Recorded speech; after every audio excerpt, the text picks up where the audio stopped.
Hello everyone, and welcome to the overview of our second meet for Learn Computer Programming. This is still the Introduction to Python track. Last time many people asked me about my background, so I'm a polyglot developer. I'm also a full stack developer.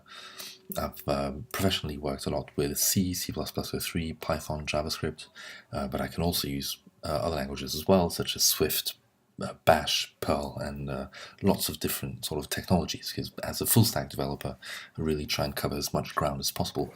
I have a background in visual effects. I've worked on a variety of movies.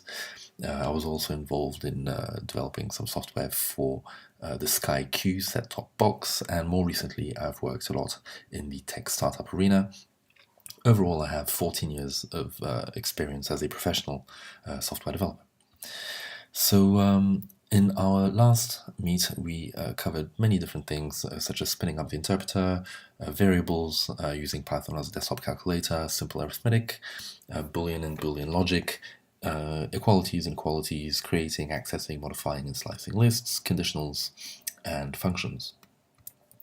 In the upcoming meetup, we'll cover how to make a script executable, and therefore you could invoke it in the same way as you would run any other software on your setup. We'll look at passing options to have some control over what these scripts do. We'll also look at creating and importing modules, which means that we can use the wide variety of Python software that's available out there. And we can also compose our applications in a way that scale better by writing our code in various modules. Python is an object-oriented language, so we'll also look at how to create classes and how to create instances of classes, etc. Due to popular demand, we'll look at doing some web scraping, and we'll also look at sending emails. And these two skills put together mean that we can start writing code that's actually sort of really useful. Grab some stuff off websites and then perform some computations on that data and then send an email with a summary of that computation, for example. Now, we're not really making a distinction between Python 2 and 3. If you're using Windows, you'll have to go and download it. If you're using Linux or OS X, then you'll simply have Python already installed. In terms of an editor, I would suggest Sublime Text 3 or Vim or PyCharm. PyCharm may be a little bit bloated for our use at the moment, so Sublime Text 3 and Vim would really be ideal. If you're a Windows user, please take a look at Cygwin, as it might make your development, your Python development, a little bit easier in the long run on Windows. As far as the requirements for your laptop, just make sure that you can basically run Python from the command line. That's the only really basic requirement. Make sure you can type quite fast. I can type quite fast, so make sure that you can do maybe about minimum 50 words per minute. And make sure that your hardware is basically working fine.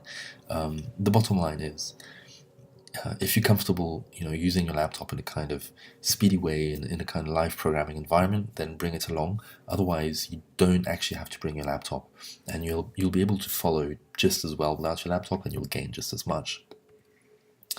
This is how you would actually get there. Just get out of the station, turn right, cross the road, and keep on walking until you basically reach the bridge with the train tracks.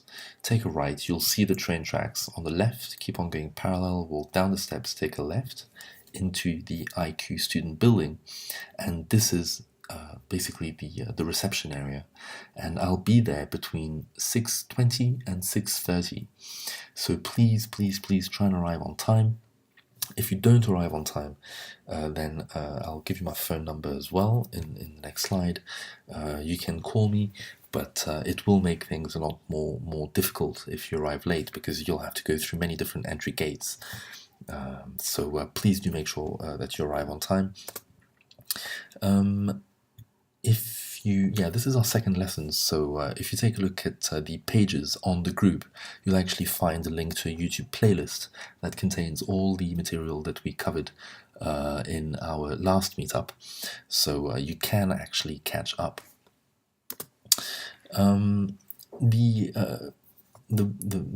The the mode that the form that we're following for this meetup is actually a theoretical kind of looking at Python as a language. There's also the fact that this course is interactive, so you can actually ask me questions as we go through the course, and especially at the end we have a dedicated Q&A section as well, where you can ask anything about what we covered, and you can also make requests in terms of what you'd like to cover. And thirdly, there's an element of deliberate practice, where you are being asked to kind of experiment with the content during the week on the run-up until the next meet. And finally, some people did write to me and sort of ask if, they said, why can't they just go on to Code Academy? And I said, please do go for it, and self-learning is also a big part of this. But as we go through the content week after week, we will keep on covering ground in this kind of weekly fashion, and I can promise you that by the end of whenever we reach the end of this Introduction to Python track, you will be probably more advanced than your average professional Python developer, rather, because Python is a virtual machine. It does run all the code that you put in there, and towards the end of the course we will be delving deep inside the Python virtual machine. So this course will take you all the way from an introductory course to a kind of very, very advanced Python course.